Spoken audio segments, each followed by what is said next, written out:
Lead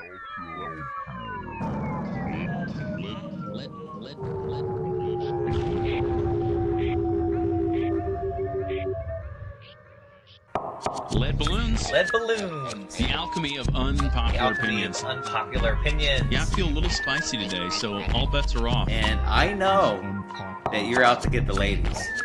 We are not encouraged to think critically. Life is hard. It's supposed to be hard. Oh my god. That's hilarious. Busted. Okay, everybody, welcome to another episode of Lead Balloons, the alchemy of unpopular opinions. Joel, how are you tonight? Post-Thanksgiving. Oh, I'm doing well. Full of the turkey and vegetarian stuffing that my fiance, well, I say my fiance, my wife now, we made together. Yeah. She's vegetarian. So we made that together. It was delicious, and no one else ate it. Well, that's fine. I had Friendsgiving and had a great time, but the pumpkin pie that I rushed to make did not quite set up properly, and that was mildly embarrassing, but still had a great meal and a great time, and here we are. Mildly or incredibly embarrassing? I would say it was mild. It was a 5 on a scale of 1 to 10 embarrassing. Okay, got it. Yeah, I recovered. Just below a shart. It was definitely significantly below a shart. Yes, significantly below a shart. Maybe we'll do some shart stories later. Wow. Okay, so tonight we are talking about Joe Rogan. Oh, the dude. Politics, MMA, comedy, science, nature, UFOs, Elon Musk, COVID, Neil deGrasse Tyson, Tulsi Gabbard, Jordan Peterson. These are some of the topics and personalities appearing on the Joe Rogan Experience, which is perhaps, and maybe not even perhaps, I think it's the most popular podcast of all time. One of them. Yeah, probably the most lucrative. Rogan, maybe 2 years ago, did a like $200 million deal with like a exclusive deal with Spotify. And so his podcast is obviously extremely well known and quite influential, and not without controversy as well. So we figured we'd give a crack at it tonight. Joel, when did you first learn about Joe Rogan himself, and what has been your exposure to his podcast? I mean, I don't really follow a lot of personalities in the media, so he came onto my radar as a human, as a human being with the name Joe Rogan with UFC. Like when maybe 10 years ago, 15 years ago, maybe I started. I had some friends who were really big in MMA, and just out of like an opportunity to hang out with them and share some interests, I would watch UFC with them, and I'd ask questions like, "What's happening here? Who's that person? Why is this martial art better than that martial art?" And that's where Joe Rogan kind of came on the scene in my mind. But then reversing and rewinding is like, oh, that's the host from Fear Factor, which I love to watch Fear Factor. That was a great show for me, one of the few reality shows that I thought was fun. And so that's how I know him. The Joe Rogan podcast, or Joe Rogan Experience podcast, didn't really like come onto my radar till maybe less than 10 years ago. I know he started in 2009-ish or something like that. That's right. Yeah. And I maybe in the past 5 years have seen little clips here and there, but by and large, he's mostly known to me as the MMA guy. Mm-hmm. Yeah. I was thinking about this. I'm not exactly sure when he came on my radar screen. I guess I would say I saw some Fear Factor, but I wouldn't have known his name back then. Yeah. It probably was me seeing some of his podcast episodes back starting maybe in 2015. And again, I might have known him vaguely from UFC. I knew very little about, did not watch the UFC or MMA fights very often, but probably from his podcast. And then I might have seen his name on Netflix from like comedy specials. But yeah, suddenly watching some of the podcasts, and then he just became like a household name in the country, and to the point where he's super popular now. So, okay, so what I want to do is let's start off kind of sketching out Joe Rogan, kind of laying the background, doing a little bio sketch. What I'll do is I'll just kind of rattle off kind of some highlights, and then I'm going to ask you allow you to fill in any gaps, sort of about his background and maybe some speculation, if you will. And I'm going to ask you kind of to give some commentary on his background. But so like Joe Rogan is he's an interesting character because he's an interesting collage, right, of things. So he is a lifelong martial arts practitioner and enthusiast.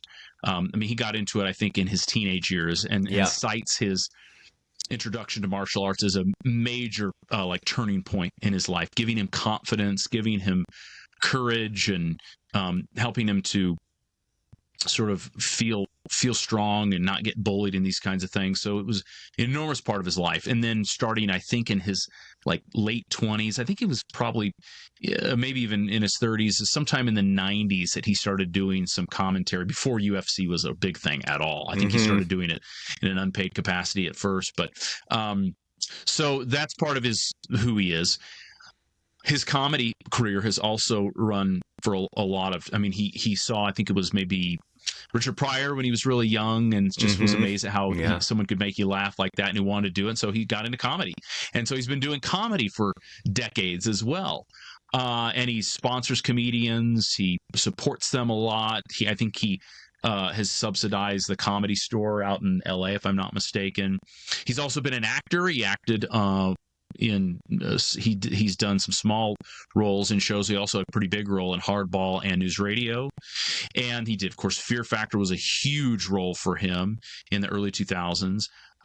He has I'm not sure if still, but a guy named Jeff Sussman was like his talent manager, and we can maybe talk more about this. But he seems to, as I was reading about, seems to have been a pretty big player in Joe's life in terms of kind of helping him to make some really important moves for his career. So Joel, fill in any gaps that like high points that I might have missed, and then like what stands out to you? What's sort of like noteworthy about his life when you look at it? So the only two areas I would consider Joe Rogan a subject matter expert, or as we call in the corpo world, a SME, is martial arts and comedy.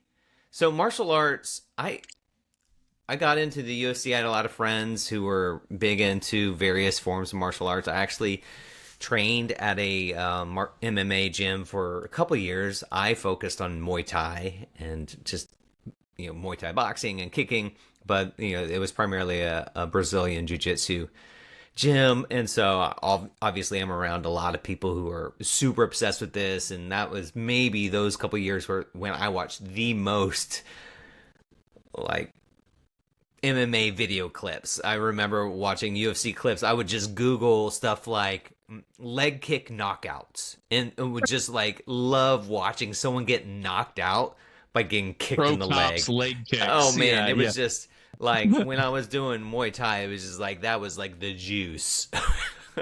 But I remember running across a clip of Joe Rogan, who in his teenage years he was about Taekwondo. That was it. And if you hear any MMA, they all make fun of Taekwondo and stuff like karate. They're like, these are just flowery things that will just get you killed in the streets. They say really dramatic shit like that. And you're just like, okay, sure. But Joe Rogan talked about how the power of the Taekwondo kick, and he does this like spinning back kick. And like when he hits the bag, it sounds like a gunshot. Like there's so much power in it. And I watched several of those. I rewatched some of those just recently. I'm just like, that's like, you get hit by that, you ain't getting up. You know what I mean? No. And so this guy is not someone who just talks about martial arts. He's a practitioner. I think when I read, he started in Taekwondo, and then somewhere in his 20s, he saw a Gracie fight, the famous Gracie family. Right.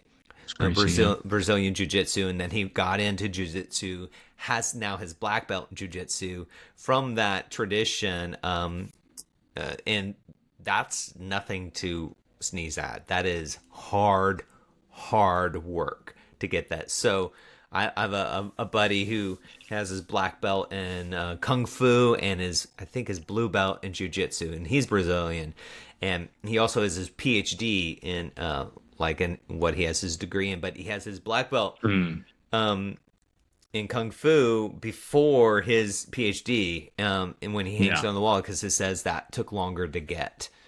And so, like, when it comes down to legitimate, not like paper mill, black belts, when we're talking about legitimate, that is nothing to sneeze at. So I Joe Rogan, when I hear him on UFC, when he talks about the nuances of certain techniques, or when he talks about like what a strategy might be with ground game or striking, he knows what he's talking about. And so I there's no like criticisms from me when talking about Joe Rogan in that space.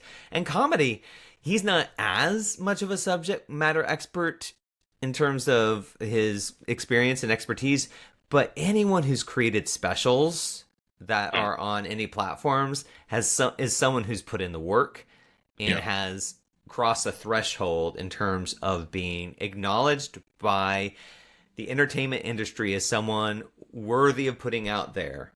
They paid this person money to do a show, and I've seen a couple of his stand-ups, and he's pretty clever and funny, but I would not put him in the upper echelon of comedians.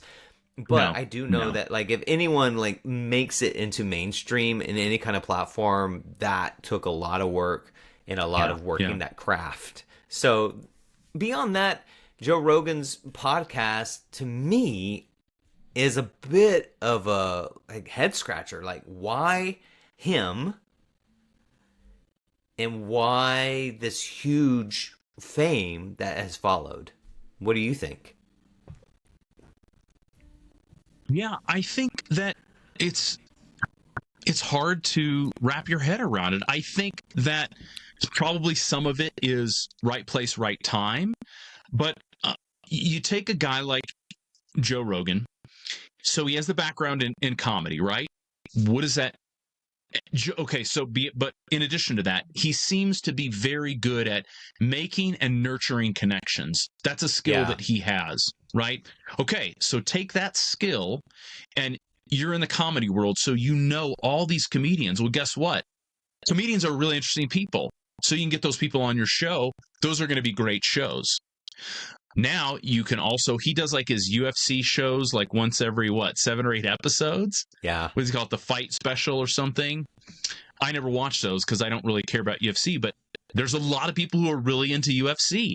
So he's like he probably knows more about the world of UFC than anybody else and can speak about it authoritatively and confidently. And so he brings these people on and they do these UFC shows. So you have those, you have the comedian shows, and then you have the fact that he already had a successful acting, comedy, and UFC career behind him. So he had a lot of money to put towards this, started building his platform, and then lots of people wanted. He had, again, the skill of making and nurturing connections. He had all these connections. He gets great guests on his show. So I think it's a combination of his wide experiences and his ability to bankroll some things, and then his ability to get these great guests, and boom, I mean, that's 90% of it right there, wouldn't you say? I mean, how many people can get Elon Musk, can get Jordan Peterson, can get Tulsi Gabbard, can get Hannah Montana, but Miley Cyrus. I mean, Bernie Sanders. He's got himself to the point where he can get anybody, and anybody wants to be on his show. Yeah. So I think in some ways it's difficult to understand. In some ways it's not at all. If you just look at the different things kind of coming together, right? Would you say that's reasonable? Yeah, I do think that his leveraging the UFC audience that just exploded, like it seems like overnight, that whole thing under Dana White's leadership just exploded, and Joe Rogan had that to add to his audience. He had an immediate audience that was massive. And then his, like you said, a bit of the right place, right time with the UFC, but his abilities there that are unique and not necessarily tied to UFC are about his connection with people, and he leans in and listens. And most good comedians, if you're a good comedian, you're going to be a rather intelligent person. That's a bit of a filter there. You're not going to be a good comedian if you don't have some intellectual chops. So Joe Rogan has the ability to hang with people, whatever they're talking about, and ask good questions and just have what feels like a very sit down in the living room casual conversation. Yeah, I think he's the kind of guy who can have a conversation with really anybody. Mm-hmm. And so then you add to that the fact that he probably, if he has somebody come on and they're like, trying to promote a book, he probably reads some of that book. He has a production team that can do some of the work for him. Or he reads the table of contents and he has someone tell him, hey, ask these 3 questions and see what happens. And he's going to have, exactly. He has guests on who are going to fit within the 7 or 8 themes, right? So he's into UFOs. He's going to have the UFO crew on. He's into politics. He's going to have the he's going to have people who are either politicians or can speak about politics. He's going to have people on to talk about psychology. People talk about hunting and Navy SEALs. And so there's some of these topics that get recycled. So by the time that you've done that theme 7 or 8 times, you know it so well. Yeah. And you can ask good questions, and you can also, I think he's also good at calling out bullshit when he hears it. He's like, that's not a good answer. Yeah. You're not being honest, or you can say more. Yeah. I think he's got a pretty good radar for that, and he's not going to be pushed around either. Yeah. So. Yeah, I agree. The heated conversations that I saw, I watched several montages of the most heated moments. They all were situations where it's any reasonable person would be like, what the fuck are you talking about? Yeah. Right. Yeah, exactly. All right. So, what now, let's sharpen up this question a little bit that we just talked about, what explains his appeal. He seems to have a pretty wide following with young men. What do you attribute that to? I mean, obviously the UFC thing, but what is it about Joe Rogan that seems to be quite popular amongst men? Why? I think I heard somebody say one time he's sort of like the Oprah Winfrey for men. That seems to be about right. I mean, she was enormously popular and had probably a predominantly female audience, and he's got a predominantly male audience, I believe. But how do you explain that? Yeah, I think Oprah Winfrey is a great analogy, because it's interesting. Oprah Winfrey is black, and most of her audience is not. Most of her fans, you look at, it's just a bunch of white women. Right. Obviously very popular amongst African Americans as well. But you look at Joe Rogan, and there's something about him, I think, that speaks to that target market of men looking to be masculine. And that to me is a phrase that kind of makes me throw up in my mouth a little bit, because men looking to be masculine just tells me that these are people who are insecure, looking to be secure by finding that outside of themselves. And while people outside of ourselves will help us and guide us and can guide us, we won't find ourselves from other people. So I say that philosophically about Joe Rogan. There's a part of Joe Rogan, I think, that really connects with them and guides them and resonates with them. But there's also another part of Joe Rogan that I think they choose to ignore, which is very interesting to me, because while he calls himself libertarian, he has some very social views, or socialistic, more kind of leftist views that I find really interesting. And his audience are more in this alignment of conservative. And that's really interesting. I think what they're connecting to are some archetypes of what that seems right. culture is telling them about masculinity. MMA. Here is someone that legit, I mean, the guy is a hero amongst MMA fighters. They all know who Joe Rogan is. So he's got to be a badass, right? Yeah. he talks openly about like going on diets of eating only meat and hunting and just eating the protein. And I mean, he's a good looking guy who smokes cigars on his podcast. He's a multimillionaire. I mean, what is not to like idolize about him from the insecure masculine perspective? Yeah, spot on. Very, very well said. I think that explains a lot.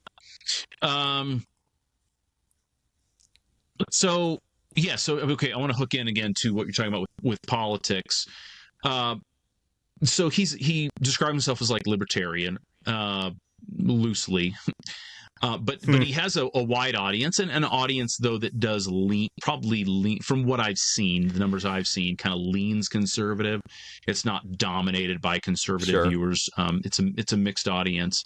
But he makes his views known. He doesn't shy away from that, but also represents diverse viewpoints. And do you have any comments on sort of how well he does at representing diverse viewpoints on his show with the kinds of guests that he has on? I mean, do you think that he does a good job of sort of casting a wide net when it comes to that? Or do you feel like his podcast propagandizes or promotes a certain viewpoint? What's your take on that?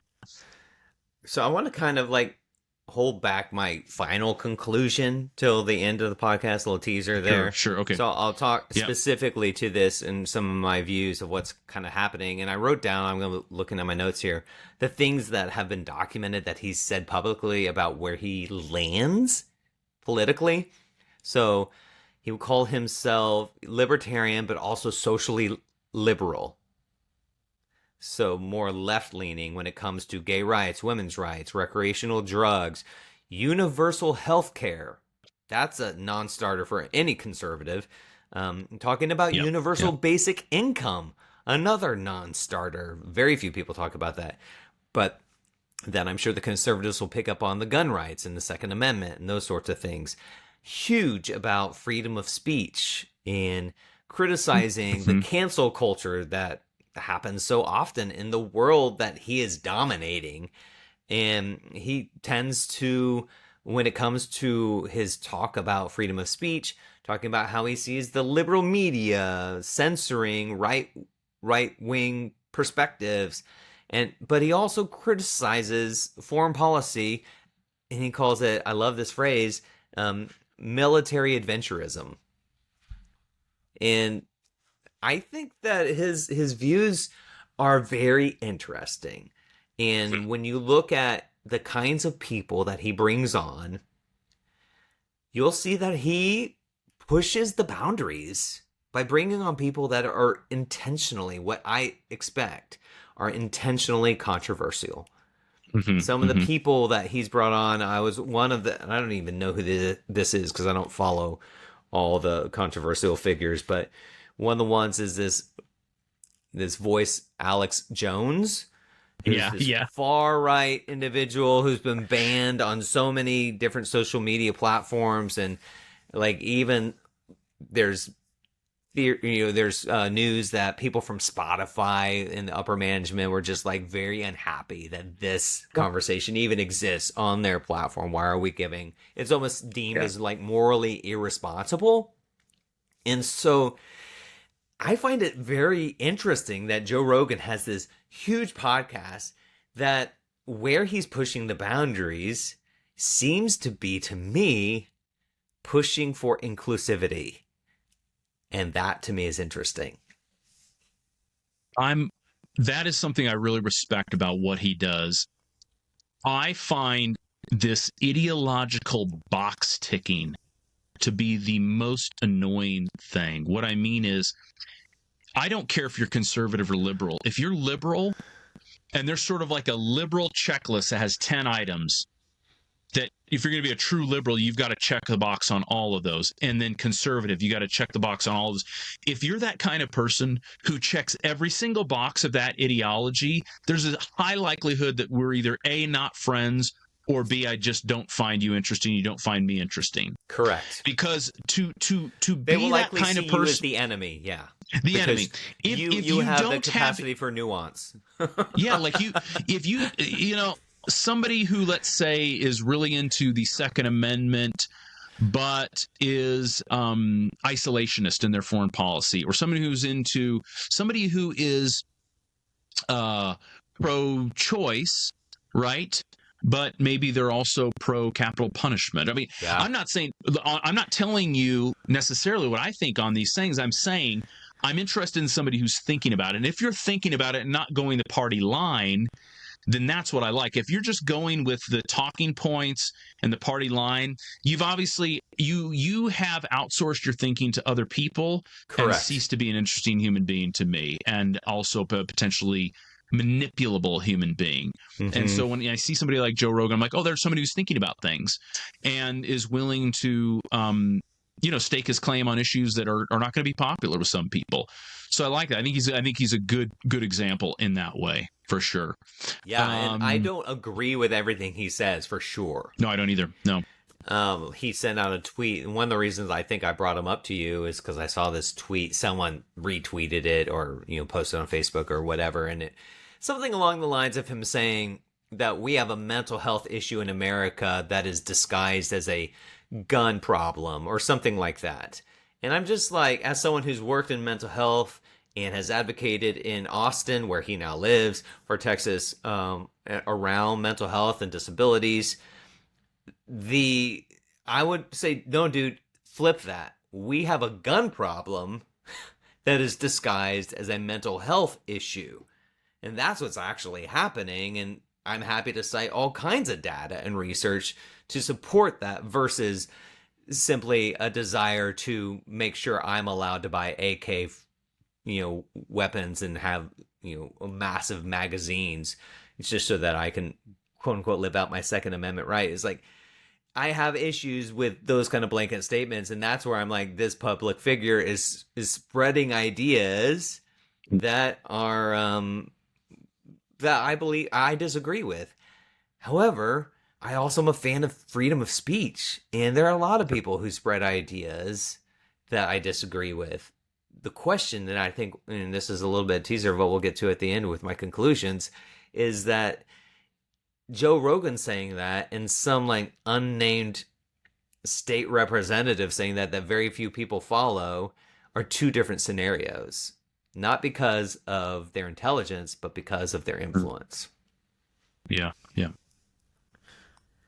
So on freedom of speech, there was something that happened in the past couple of years where it was like Neil Young and then Joni Mitchell, I believe, subsequently either threatened and then, or actually did withdraw their content from Spotify, I think, because they were accusing Joe Rogan of spreading misinformation, and maybe the effect of some of the, he had guests on who were saying making some fringe comments and sharing fringe opinions on, let's say, COVID, right, and other topics, and they felt like he was harming the public by spreading misinformation, and so they threatened to pull their content.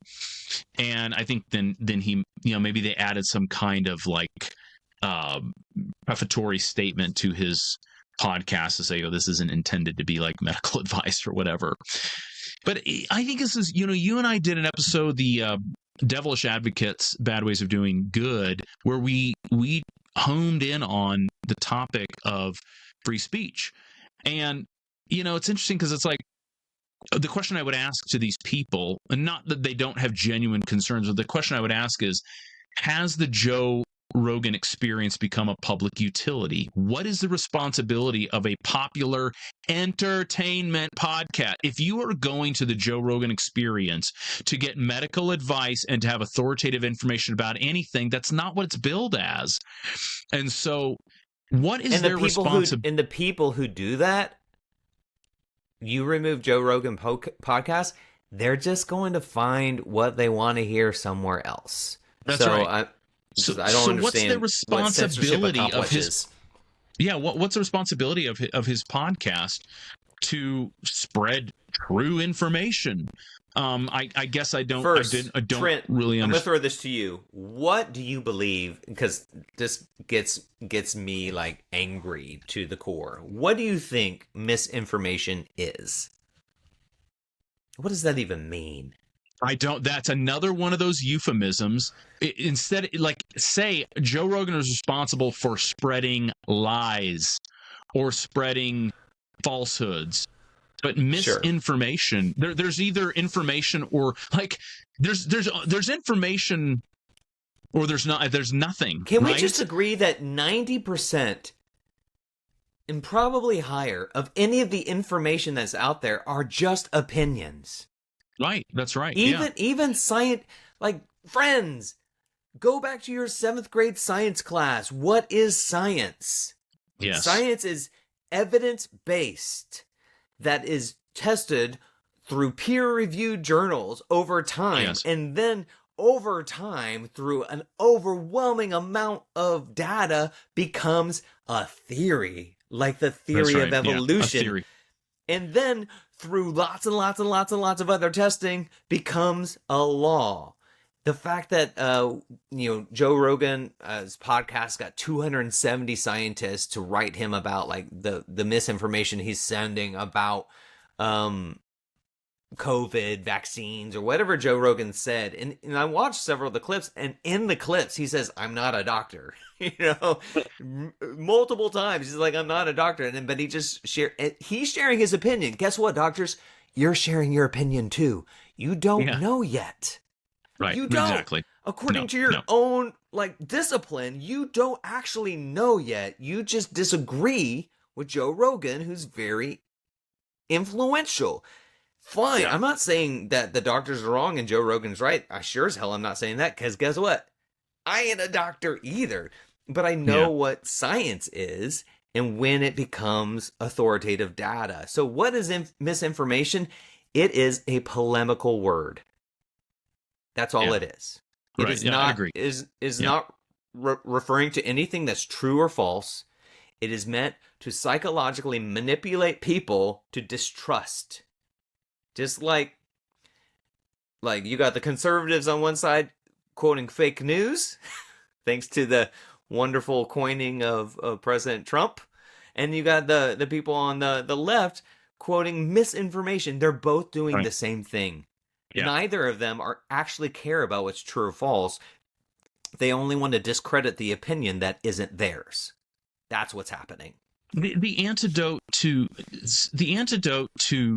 bad speech is better speech. The antidote to falsehood is truth. The antidote to so-called misinformation is better information or better arguments, and not shutting people down. I mean, it's just such nonsense. I don't resonate with that at all. You hear stuff, even stuff that you think is going to be damaging for the public. You're going to shut it down so that we only have voices that have been like pre-approved. It's just unbelievably arrogant and reckless, in my opinion. Yeah, I mean, the truth is, a lot of people don't have critical thinking skills, but I would rather trust the evolution of the public. Yeah. By like giving them, they got access to it anyways, friends. You can't like siphon this up. What, are you going to stop their conversations with their neighbor now? Like, this is, I know. Right. He was spreading, did you hear John? He was spreading misinformation. It's such nonsense. It is not real. And then the fact that we've turned it into some like moral imperative that if you're a good, responsible company that cares about the public, you will censor these X, Y, and Z's based upon which, I mean, I am a left-leaning individual. But I am not a fan of like censoring a bunch of people so that the opinions I agree with will prevail. That is disgusting to me. It's just utterly disgusting, and it makes me just want to like tell anyone who thinks that way, please go sit in a room and be quiet so that the grown-ups can figure things out. Yeah. It's unbelievable. Yeah. Okay, Joel. How do you think that the Joe Rogan experience if we can even measure it, but how do you think the Joe Rogan Experience is impacting today's culture. Jordan Peterson said something like Joe Rogan's like the most important journalist in our world today. I don't know that I would use that word to describe Joe Rogan, but he's obviously enormously influential. Can you speculate or try to track any of his impact on our culture? What it's actually doing, for better, for worse, or just interesting thoughts? Sure. First of all, the fact that Jordan Peterson said that he's a journalist is redonkulous. I mean, I love journalists. The best journalists in the world, like, they grab me, they do deep dive, they are truly trying to like tell the news. That is not what Joe Rogan's trying to do. He isn't. What he is doing is bringing in interesting people for entertainment. Yeah. And there are opinions that happen, and there's debate that happens. Right. I mean, I saw a one with Candace Owens on there, and she was trying to discredit climate change, and he called bullshit on it. It was awesome. And it was just like, good job, Joe. It just like, but that doesn't mean he's a journalist. He's just a guy with an opinion that people put on pedestals. And as a former pastor, I know what it's like for people to irrationally put me on a pedestal. I don't deserve to be put on a pedestal. I'm not any better than any other people. Just because I have 2 degrees in the Bible doesn't mean that I am a better human being than anyone else. It just means I happen to have this information that you don't. And that's all. And guess what? That information, people create various interpretations off. So that's how I view Joe Rogan, as just a human being who's spouting his opinions and has created an engaging medium for people to engage. The metaphor I would use is there are people in the world, and maybe you've heard this before, that are thermostats and thermometers. A thermometer reads the temperature. A thermostat sets the temperature. And I would argue that there are very, very few thermostats in human history. These are people like MLKs, Martin Luther King Jr.'s. These are people like Nelson Mandela or Gandhi, people whose presence shook the society and like created transformation with the ideas that they were communicating. Joe Rogan is not a thermostat. Joe Rogan is like most people, including myself. Joe Rogan is a thermometer. Let me use the example of Donald Trump. He's a thermometer. I do not believe Donald Trump changed anything. I think Donald Trump is brilliant at reading the signs, and just like he's a thermometer and bringing what's already there to the surface. All the mass and hysteria that he created, honestly, and I do believe he did, and he did so intentionally, was already there and would have showed up in another way. I believe that. I don't think Donald Trump is a fantastically imaginative leader. I think he's a fantastically gifted manipulator.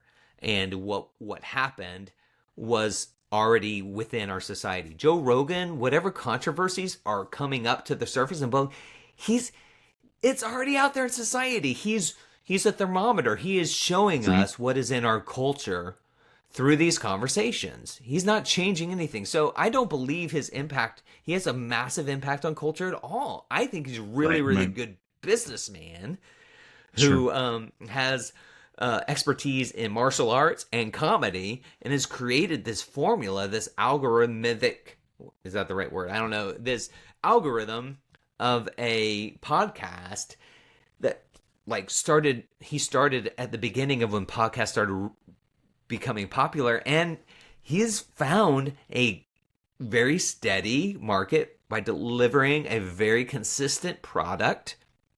And the reason most people are throwing rocks at him is not because he is a thermostat. They're throwing rocks at him because he's a very, very powerful thermometer, and they want to ride his coattails. That's why people tend to throw rocks at him. Yeah. I think that metaphor is actually fantastic. I've never heard it used like that. I think that's quite intriguing. And quite true. I think that I probably would agree with you, especially with Donald Trump.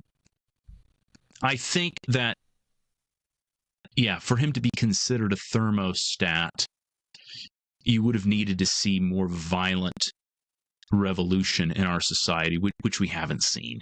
Look at January 6th. What was his connection to it? How much did he cause? How much did he allow? I don't know. There seems to be a very powerful or potential connection between what happened at the Capitol building and what he might have inspired. But a few broken windows, some pictures in offices, nothing. I mean, it was scary. And it looked like it could have gone over the edge. But a thermostat figure would have inspired massive revolution. It did not happen. It did not happen. No, he's empowered some he raised asshole the gates. culture. He did. Yeah, he gave permission for the asshole culture to be more public. They were That's already right. there. Yeah. He raised the gates and the floodgates, and they came out. He didn't create the water. The water was already there. Yeah. He made it socially acceptable for them to run out in public. Yeah. Okay, so we're actually going to then move towards our conclusion. I want to sort of provoke you then to sort of unload on some of the teasers that you had mentioned earlier.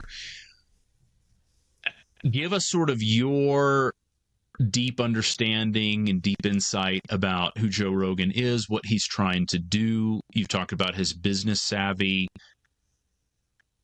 Dish on some of these ideas about what's really going on with the Joe Rogan experience, if you will. So I talked about this with my wife, Poonam, and I was telling her about our podcast, and because I was watching a bunch of Rogan interviews and his podcast and various videos and tweets and controversies, and when I was talking to her about it, I was like, I honestly don't know that I have a lot to just openly criticize. Mm-hmm. When I look at his political views, I agree with most of them. When I watched the controversies, there was one that involved someone stitching together a bunch of his uses of the N-word. Did you hear about this? This came out earlier this year. Yes, it was like 30 seconds, dozens of instances of him using the N-word. And then a month later, India Ree, the singer, reposted it, which in my opinion was her attempt to get more notoriety for herself, not for social justice around racial reconciliation. Because if that was your goal, why are you interacting with Joe Rogan? That's not how you fix things. But who knows what her motivation was, but it didn't feel pure to me. Then he came on and made basically an apology. He basically said that, first of all, that video took all those out of context. Of course, when you create little snippets, that's going to be out of context by definition. Right. But then he even said, but even in context, still not okay. And he talked about changing his view on it, like what people are allowed to say, which people are allowed to say that, and which that's how I stand on it. I have black friends that are, on the side of never use that word, and these tend to be older African Americans who actually were, alive and working in the 60s in civil rights movements. And then younger African Americans who are like, no, let's reclaim it and do it for self, but no one else is allowed to use it. And I'm like, all right, you guys, that's your guys' controversy to work on within your community. I just will never say that word, and that's kind of my stance on that.